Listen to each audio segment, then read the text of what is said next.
Hello everyone and welcome to your third Photoshop tutorial, Understanding the Panels. In this tutorial, we will get to know about the different panels in Photoshop. So let's start. First up, what you see here is the color panel. Now the color panel over here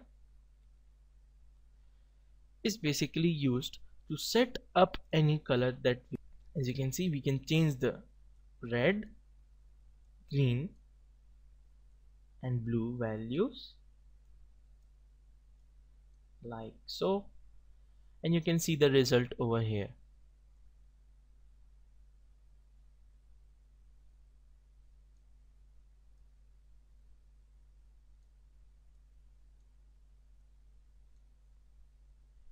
If all are max, we will get white. If all are 0, we will get black. We can make any color from here, just like when we used to mix up the colors in real. For example, you take red watercolor, green watercolor and blue watercolor. When you mix them in different ratios, different colors will be born. In the same way, when we mix them in different ratios, different colors will come up.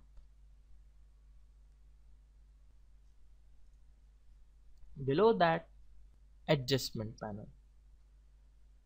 Now since we don't have any document open, we have nothing to adjust. But when we would have any document open here, we will be able to add adjustments to that document. On its right is the masks panel.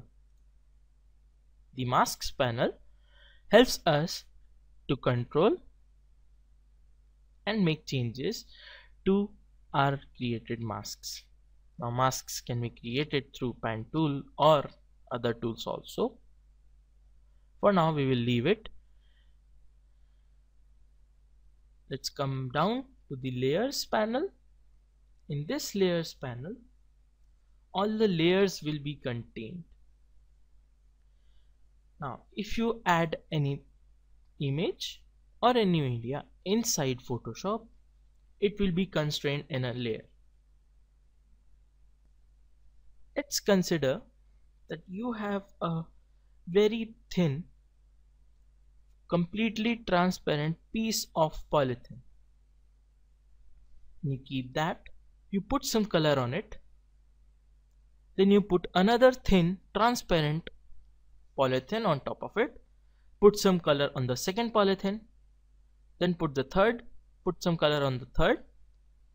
If you put them together and if you see, they will be seen as a single image, but they are broken up into 3 layers. So if you want to make changes to any part of the painting, you don't have to change the whole painting. You can just take the layer that you want to make changes in and you can make the changes in that specific layer. So Photoshop is a layer based program which helps it to be more user friendly. The next up on right to the layers is the channels panel. The channels panel contains the red, green and blue channel information of the selected layer. The path is somewhat same as the mask. Paths can be created using the pen tools and such, and its details will be here. So guys, that's it for this tutorial. Thank you for watching.